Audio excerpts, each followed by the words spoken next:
everyone, welcome to this week's episode of Korea This Week. I'm your host, TrumpKim, and today we have Kyle Ferrier, KEI's Director of Academic Affairs and Research, joining us. Thank you so much for joining us, Kyle. Thanks for having me. Great.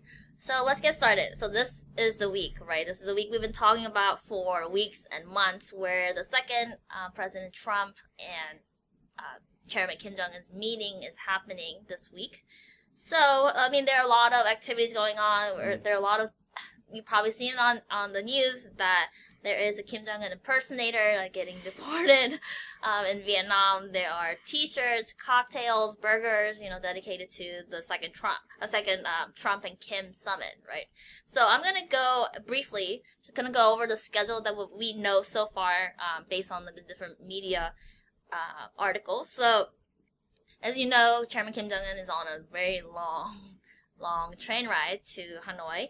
So he is expected to arrive in Hanoi around 1 p.m. on Tuesday, February 26th, Vietnam time, and then also President Trump arrives same day, but in the evening.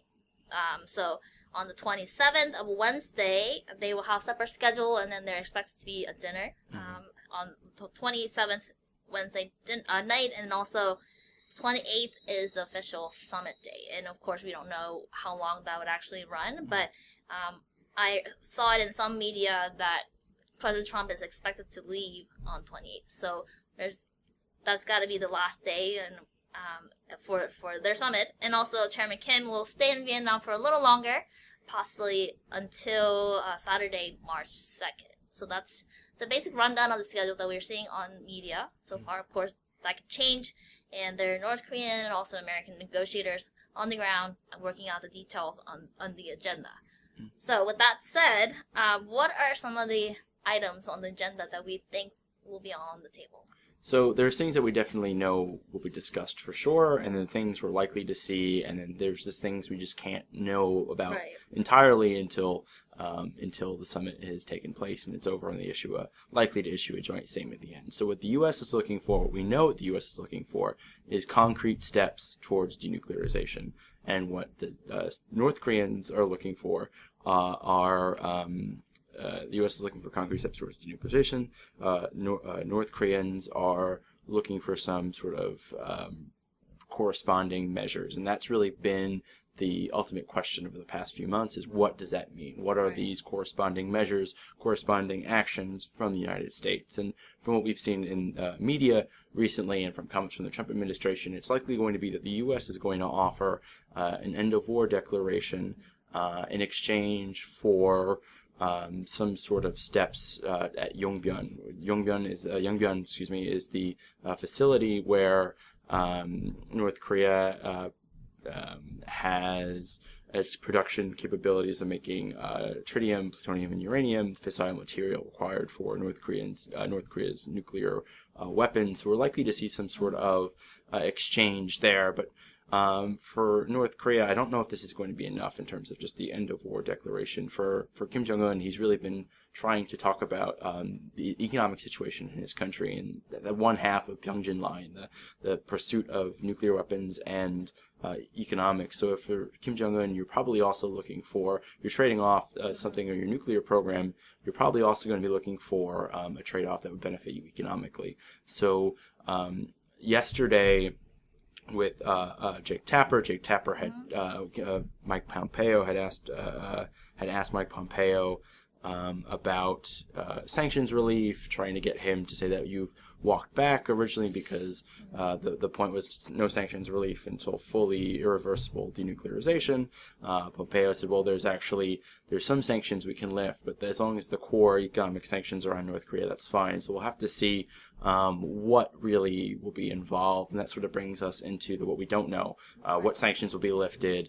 Will South Korea be involved in lifting of sanctions at all? If you remember last week, South Korean President Moon Jae-in had a call with Donald Trump and suggested that he'd be willing to sort of shoulder some of the economic lifting, the burden on the economic lifting of sanctions with inter-Korean projects.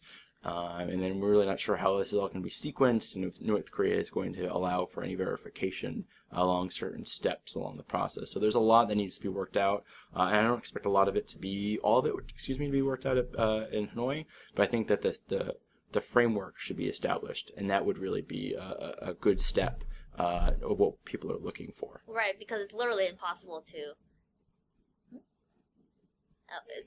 It's impossible to solve all of those things you mentioned in one day, right? So there are a lot of process, a lot of people involved in terms of figuring out what's the first step they need to work on first, and then subsequently. And also, last week we mentioned the possibility of setting up a liaison office. Yeah. And that could also mean, that could open up a new relationship, so to speak, that they talked about in the Singapore summit, right?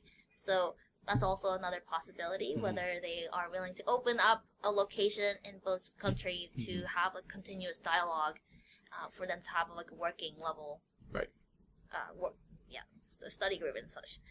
So with that said, what are some of the reactions from DC and also in other places? Well, there's been a lot of focus on this, and recently the South Korean National Assembly Speaker Moon Hee-sang was here in D.C., met with Nancy Pelosi, as Speaker of the House here, and there was some tension over Speaker Moon, who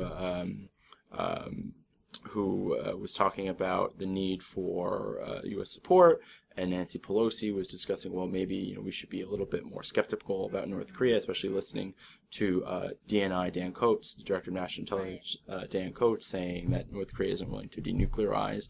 So there's been some tension on that front, and it's not just the Democrats who are looking to really position themselves after the joint statement has been issued to sort of be critical of the president, or to sort of check on his, he's made some really grandiose promises, but to sort of oversee and check in on how he's been making progress on those.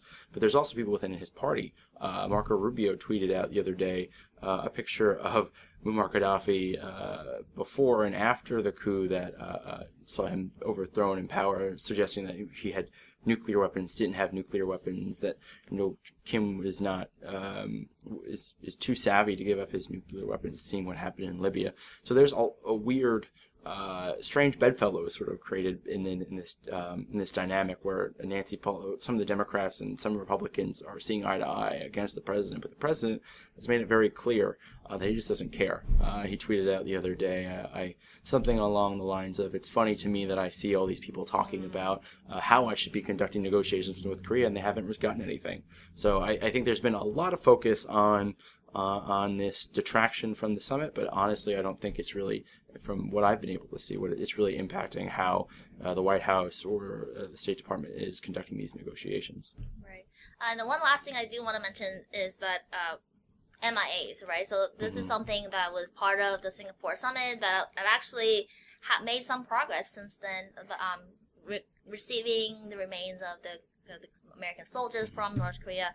So I'll be watching out to see if they have made any comments or anything else on that part of the subject.